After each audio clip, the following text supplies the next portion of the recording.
Brennan Smith, thank you. Let's go to our first guest this hour. Linda Burney is the Shadow Minister for Indigenous Australians and a Wiradjuri woman as well.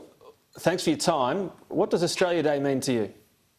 Well, good morning, Tom, and everyone tuning in. Look, you've really covered it. I've been to an Aboriginal cleansing ceremony hosted by the Governor this morning.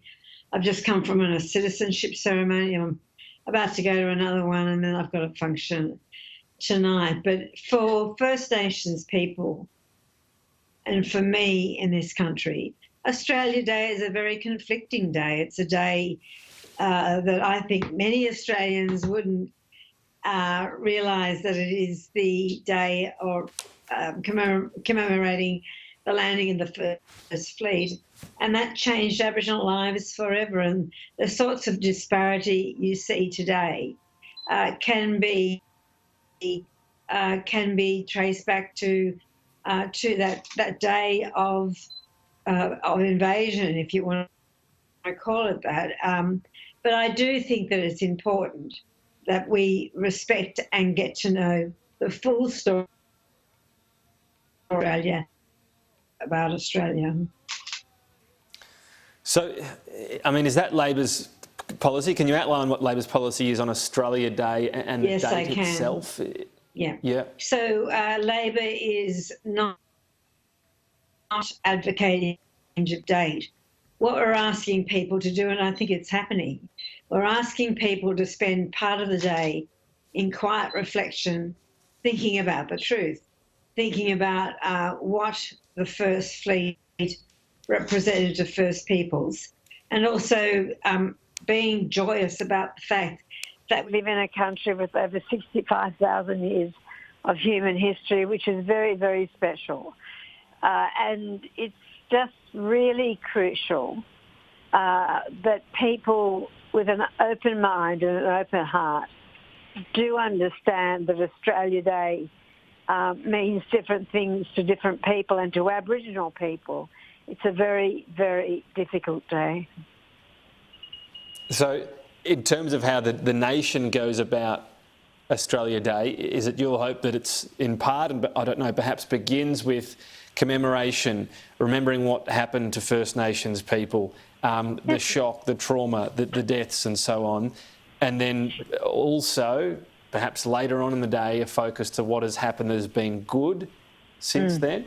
Yeah, I think that is a good description of what Labor's position is. We're not saying don't celebrate today, and I mean we have got so much to be proud of in Australia, particularly the multicultural story and the story of Australia, but it is crucial that the whole story is understood, and that's why Labor advocates strongly for the three elements of the Uluru Statement: an entrenched voice in the Constitution, a national process of truth-telling, and a national process for agreement and treaty making.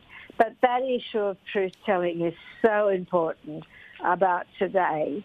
As I said, we're not advocating a change of date, but we are advocating the way in which people observe the day, including sometimes, perhaps a few moments, perhaps a bit longer, thinking about the whole story of Australia.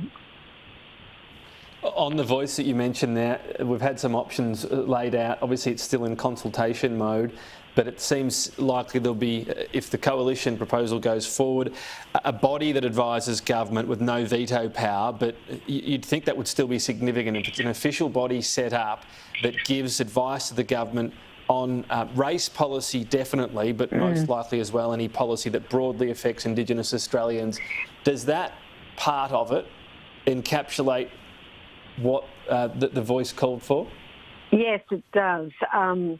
So the Uluru Statement suggested and asked a very modest ask, and that is for a voice to the Parliament. It was an advisory body and obviously can't veto anything that the Parliament does. And that is what Uluru called for. But they called for an enshrined voice in the Constitution, and that's absolutely critical. So I understand that right now is the difference between you and the coalition.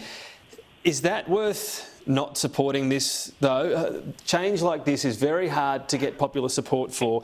Could Labor still support this if everything else about this proposal you found satisfactory and it just wasn't that it was going to be enshrined in the Constitution? Could you support it? And then once people know that it's in place, it works, it's a good body, then it would be easier to get it enshrined? Well, it's unclear to me what the government's intentions are. I think the latest iteration was an advisory body to the government. Now, that is a far cry from what Uluru said. Obviously, if the government does ever produce legislation, it's clear there'll be no referendum this year, which I think is an enormous shame. And really, if the government wanted to, they would have time to be able to do it. Labor will look at what the legislation is, but most importantly, we'll talk to First Nations people and take their direction on where we should head. Linda, Burney, appreciate your thoughts and reflections on what I know is, as you say, a conflicted day for you. Thank you. Thanks, Tom.